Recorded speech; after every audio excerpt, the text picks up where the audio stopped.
चलिए फिलहाल नजर डालते हैं किस तरीके से एशियाई बाजार और आपको SGX निफ्टी खासकर ट्रेड करता हुआ दिख रहा है। अब हमारे सामने लगभग 75 घंटे बचे हैं बजट 2021 में।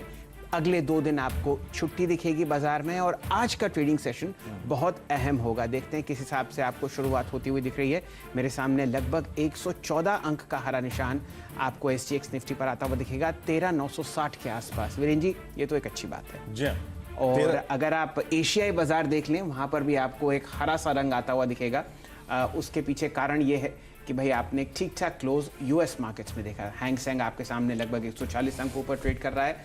फ्लैट ओपनिंग आपको दिख रही है शंघाई में 3510, लगभग 34 अंक ऊपर आपको ताइवान का इंडेक्स ट्रेड करता हुआ दिख रहा है और सिंगापुर में स्ट्रेच टाइम इंडेक्स लगभग 2933 के आसपास चलता हुआ।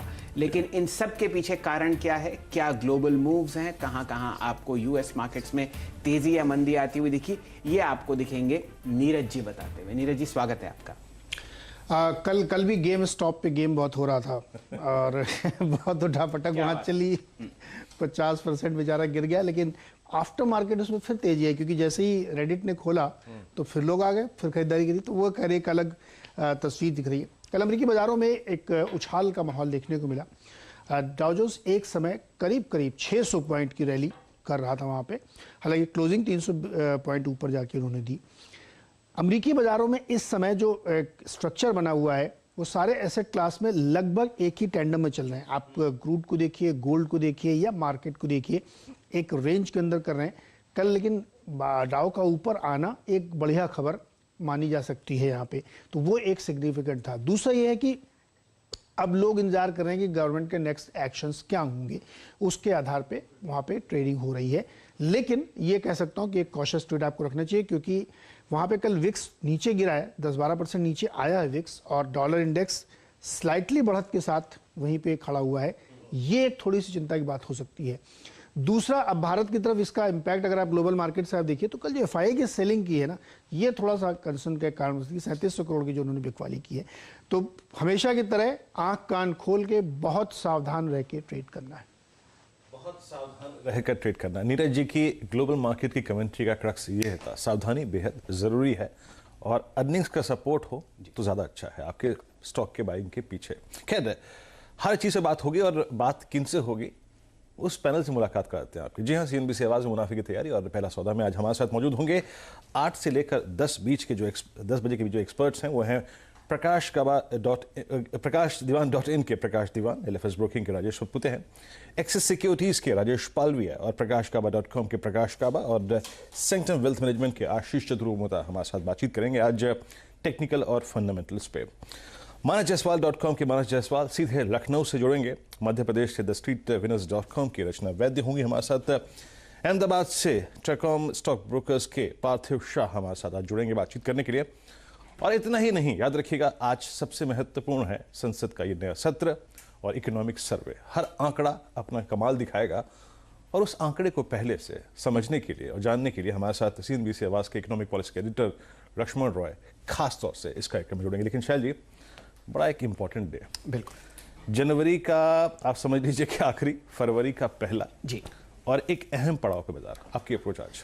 तो वीरेन जी, मैं तो बस ऐसे थोड़े थोड़े बड़े बड़े मील के पत्थर देखता हूं कि जिनके वजह से आपको एक ब्रॉडर डायरेक्शन मिल जाए कि बाजार आपको कहां जाता हुआ दिख रहा है। नीरज जी ने बहुत अच्छी तरीके से समझाया कि भाई ग्लोबल संकेत ठीक ठाक हैं। एक चीज जो मैं देखता हूं वो है CBOE विक्स, यानी कि जो यूएस मार्केट्स का वॉलेटिलिटी इंडेक्स है वो कल 19% आपको गिरता हुआ दिखा है। तो मेरे हिसाब से वो एक बहुत ही अहम डेवलपमेंट है। और जो आपने गिरावट इसमें देखी है वो 2 चीजों को दर्शाती है कि एक हल्का सा फेयर जो बाजार में था, ये जो शॉर्ट ट्रेडर्स आपको यूएस मार्केट्स बढ़ाते हुए दिख रहे हैं, वहां पर कई ब्रोकरेजेस ने वीरेन जी पाबंदी लगाई है क्योंकि वहां का जो सेबी का इक्विवेलेंट SEC है, उन्होंने कहा है कि भाई आप कुछ रिस्ट्रिक्शंस लगाइए। तो 13 कंपनीज पर वो रिस्ट्रिक्शंस आपको लगते हुए दिखे हैं और इसी वजह से अगर आपको हेज फंड कोलैप्स होता हुआ दिखता है तो यूएस मार्केट्स जरूर एक्ट करते हैं और रिएक्ट करते हैं। तो कुछ पाबंदियां आपको वहां लगती हुई दिखी हैं। ये एक अहम डेवलपमेंट है और इससे आप देखिए डाउ में वापस आपको एक अच्छा सा उछाल आता हुआ दिखा। 600 पॉइंट ऊपर था एक टाइम पे और लगभग 1% ऊपर बंद हुआ। 19% का कट आपके सामने विक्स के इंडेक्स में आता हुआ दिख रहा है। और बहुत अहम चीज है, मैं ये ट्रैक कर रहा हूं कि नतीजे बहुत शानदार हैं। हाँ। कॉर्पोरेट इंडिया आपको इतनी मदद करती हुई दिख रही है, जैसे ही आपको सेंटिमेंट घूमता हुआ दिखेगा ऊपर की तरफ, आप देखिए बहुत धाकड़ आपको मूवमेंट आता हुआ दिखेगा हरे निशान की तरफ। कल आपने बैंक निफ्टी पर तेजी बहुत अच्छी पकड़ी क्योंकि एक्सिस बैंक के नतीजों ने साथ दिया। ये एक बहुत अहम डेवलपमेंट था। और आज आप देखिए लगभग 8 निफ्टी की कंपनीज और 9 एफएनओस की कंपनीज, तो यूं समझ लीजिए 17 एफएनओ कंपनीज को आपके नतीजे आते हुए दिखेंगे, नाम आपके सामने बहुत आते हुए दिखेंगे।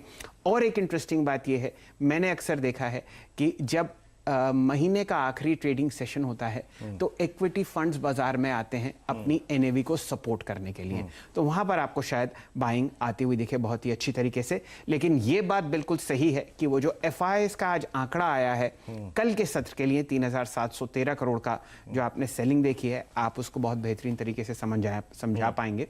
वहां पर जरा चिंता का विषय है, उसके पीछे क्या कारण है ये सब तो बाजार में ही पता चलेगा। लेकिन जैसा कि आपकी शायरी ने कहा कि भाई बिल से बाहर डीआईआई आ चुके हैं, तो यहाँ पर आप लगभग 1700 करोड़ का सपोर्ट आते हुए देख रहे हैं। ये सब है, नतीजे आपके सामने हैं, लेकिन किस तेजी से कहां पर सपोर्ट, कहां पर रेजिस्टेंस, निफ्टी बैंक निफ्टी पर रोल ओवर्स पर कहां ध्यान रखना है, ये आपको वीरेन जी बहुत अच्छी तरीके से